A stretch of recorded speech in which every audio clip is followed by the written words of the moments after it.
Hello, Bacho. Let's read the given question. The question says a man standing in front of a vertical wall at a certain distance beats a drum at regular interval.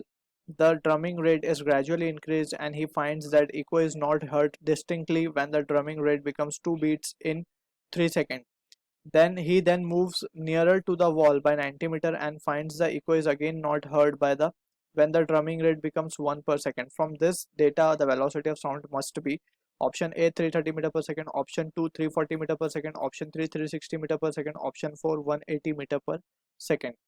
So about the concept of echo may just we can say कि it is when the sound is reflected from, let's say कि ये हमारे एक source of sound है, यहाँ से sound wave travel करती है and it goes to the rigid support over here, or we can say कोई wall वगैरह, and after that it reflect back to the same medium. So this is and it reaches to the observer. So this phenomena of reflection of sound from the uh, rigid body is known as the reflection, and the phenomena जो है ये इसको हम कहते हैं echo, अगर ये sound it has been heard by an observer, right? So यहाँ पे अगर हम देखें तो distance travel by the wave कितना होता है, twice the distance, right? एक जाने में d और आने में d, so twice distance, right? और for the concept of this echo we just have to use the speed equation, that is speed is distance upon time. So यहाँ पे जो distance होता है basically it is the twice to hear the echo properly, right? Also these are the basic of echo, we can say. अब using this concept only we will try to answer the question. अब हमें बोला जा रहा है कि if a man is standing in front of a wall, right? and ये मान लेते हैं कि जो wall है ये d दूरी पे है अभी फिलहाल, ठीक है? and he beats the drum. when he beats the drum, so we can say इसमें बोला गया है कि 2 बीट 3 सेकंड में है, ठीक है? सो इन 3 seconds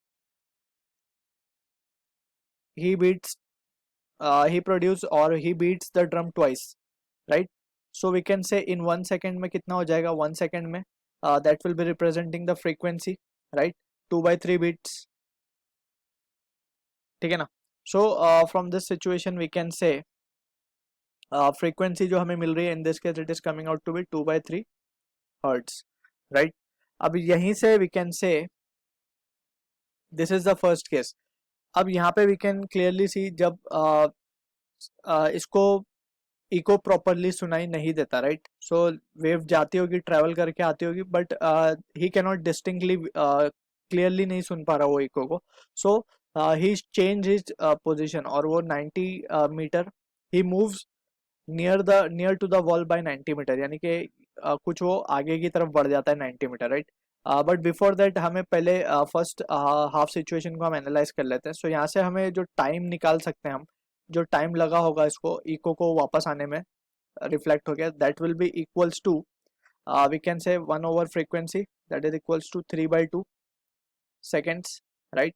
so we can say कि v जो होगा फ्रॉम दिस सिचुएशन हम क्या लिख सकते हैं, v will be equals to twice of d upon t, ठीक?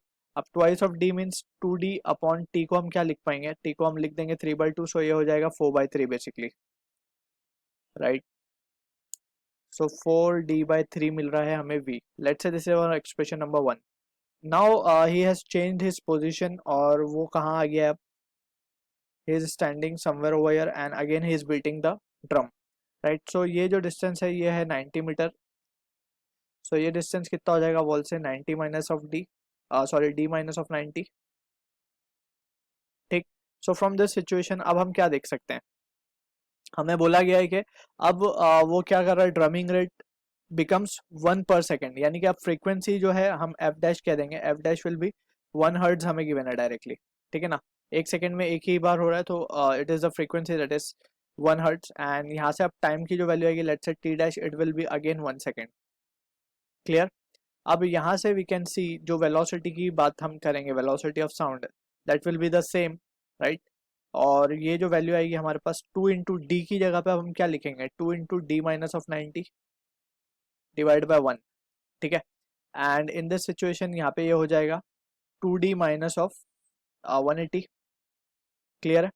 अब यहाँ से फ्रॉम इक्वेशन 1 हम क्या सब्सटीट्यूट कर सकते हैं, d की value we can substitute it as to be 3v/4, right. So we can say this value can be written as v will be equals to 2 into d की value हम क्या substitute कर रहे हैं, d is 3v/4 minus of 180. Clear.